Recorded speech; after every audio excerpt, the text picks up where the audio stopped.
미래니 투자자문 이성수 대표의 증시 토크입니다.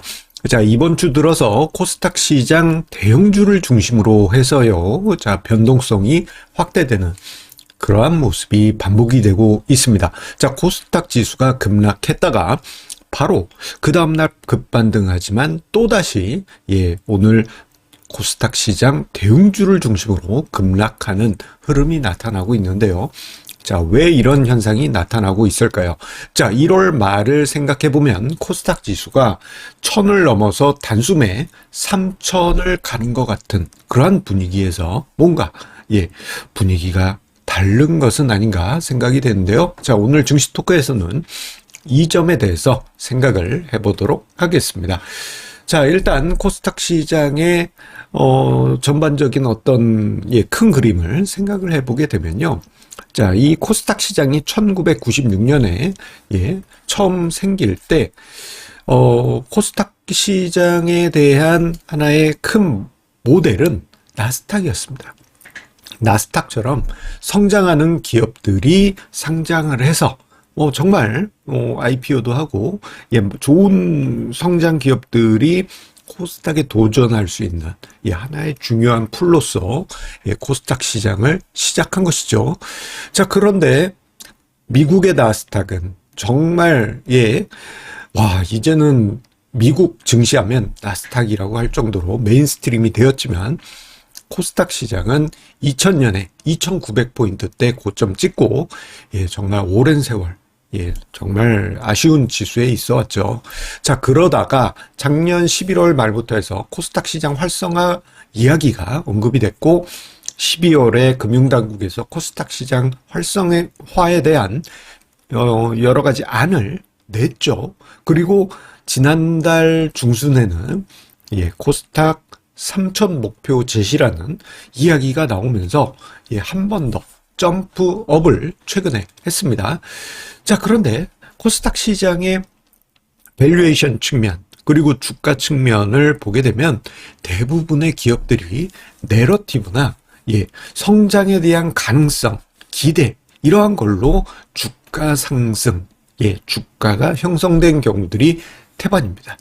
그러다 보니까요, 실제 이익을 내는 우량주들이 오히려 후순위로 밀려나는 경우들이 다반사고요.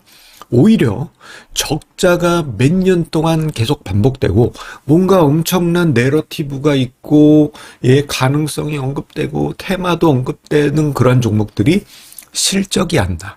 그러면 매출이라도 증가해야 되는데 그러지 못한 종목들이 코스닥 시가총액 최상위 종목들의 포진이 되어 있습니다. 자, 그러다 보니까 숫자를 만들지 못하는 기대감만으로 시가총액 최상위권, 코스닥 시장의 최상위권에 들어간 종목들이 많다 보니 코스닥 시장에 대한 밸류에이션이 부담스럽다라는 이야기가 자주 나올 수밖에 없습니다. 자, 이번에 코스피 지수가 5000을 넘어가는 과정에서 우리 떠올려 보면요, 코스피 5000 고평가되었다 이런 얘기 거의 없었습니다. 대부분 이제 저평가에서 이제는 적정 수준 이런 이야기는 있었지만 코스피 지수 자체에 대해서는 고평가됐다는 이야기가 없었죠. 하지만 코스닥 시장 같은 경우에는 코스닥 시장 활성화 관련한 기대감이 반영된 이후에 코스닥 시장 이거 너무 과한 거 아니야?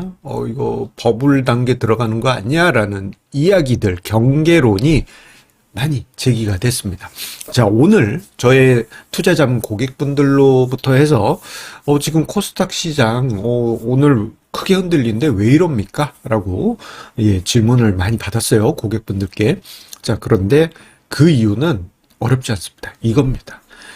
코스닥 시장의 시가총액 최상위에 있는 종목들이 좀 부담스러운 밸류에이션이기 때문입니다. 그래서 오늘 간단하게 코스닥 시가총액 최상위 100개사를 샘플링해서 몇 가지 밸류에이션 지표를 한번 평균값을 구해봤어요. 그랬더니 배당 수익률 0.2%, 2%도 아닙니다. 2% 부족할 때 이것도 아니에요.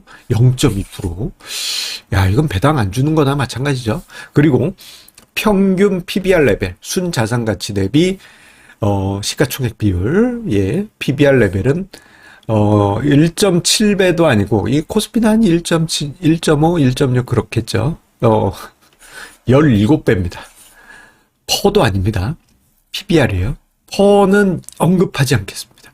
예, 적자가 많은 기업들이 많다 보니까 퍼의 평균을 구하는 것 자체가 의미가 없어요. 자, 매출액 대비 시가총액 비율. 예, 매출액은 예, 그래도 숫자가 뜨니까 그 비율로 해서 밸류에이션은 가능할 수도 있죠. 자, PSR 레벨은 평균 900배입니다. 예, 엄청나죠? 자, 그래서 이것을 좀 가시적으로 보여드리기 위해서 PBR 밴드를 제가 코스닥 지수의 PBR 밴드를 한번 그려봤는데요. 자, 보시게 되면은 예, 이게 이제 고점이 2007년 예, 고점 레벨을 PBR 상단 밴드로 두고요. 그리고 2004년 저점을 하단 밴드로 둔 것인데, 자, 보시게 되면은 상단 밴드를 최근에 계속 넘어가 있습니다. 예. 작년 이전, 예, 작년 초, 그리고 재작년에는 그나마 조금 이제 저평가까지는 아니지만 좀 부담 없는 영역이었지만, 지금 고평가 영역 내지는 야 이건 좀 과한데 하는 영역에 지금 계속 들어가 있다 보니까 경계론, 예, 경계론이 예, 계속 등장하는 것이 사실입니다. 자, 그러면 코스닥 시장을 우리가 어떻게 봐야 되겠느냐?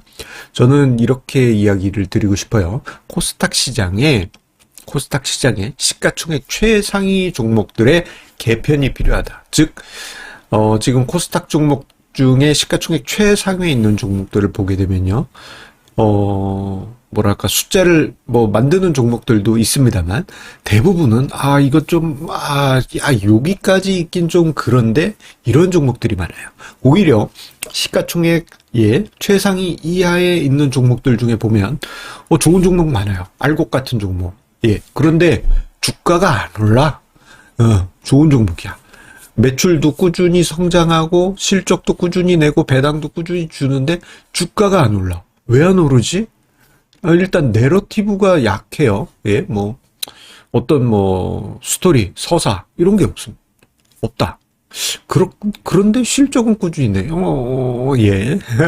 뭔가 모순이 있는 거죠. 자, 그리고 이들 종목들을 보면 이름이 회사명이 한국어야. 시가총액 최상에 있는 종목들 이름 보십시오. 멋지죠. 예. 영문명을 넘어서 최첨단입니다. 예. 참, 이런, 하찮은 이유로 해서 뭔가, 예. 밸류에이션이 말이 안 되는 이런 상황들이 벌어지고 있는 것이죠. 자, 그런데 이런 상황에서 만약에, 시장이 요즘 ETF 중심으로 흘러가니까 ETF 중심으로 해서 자금이 계속 들어오면 어떻게 되겠습니까? 예, 자금이 들어오면 강제로 코스닥 시장의 최상위 종목을 강제로 사게 되고, 지금 고평가 논란이 있는 그 종목들이 더 올라가고, 예, 왜? ETF로 돈이 계속 들어오니까. 그리고 이 종목들이 계속 올라가면 계속 시가총액 최상위 있으니까 ETF에 돈이 들어오면 예, 계속 상승하는 이러한 비효율적인 시장이 만들어지게 됩니다. 그렇게 되면 어떤 일이 벌어지느냐? 코스닥 시장 자체가 버블이 심화될 수 있어요. 이거는 자칫 잘못하면 투자자들 전체에 큰 피해를 만들 수가 있습니다. 어떻게? 닷컴 버블 때처럼. 그래서 저는 우리 시장 참여자들의 냉정한, 예, 이제는 판단과 이성이 필요하다. 코스닥 시장에서 이 종목 시가총액 최상위에 있어야 될 만큼 뭔가 예, 좋은 종목일까? 이 부분을 우리가 한번 생각해 보자. 오히려 시가총액 152 이하에 있는 거의 한 2,000개 가까이 되죠. 그들 종목 중에 정말 좋은 종목이 있다면 합당한 밸류에이션으로 이렇게 해줘야 되는 거 아니냐.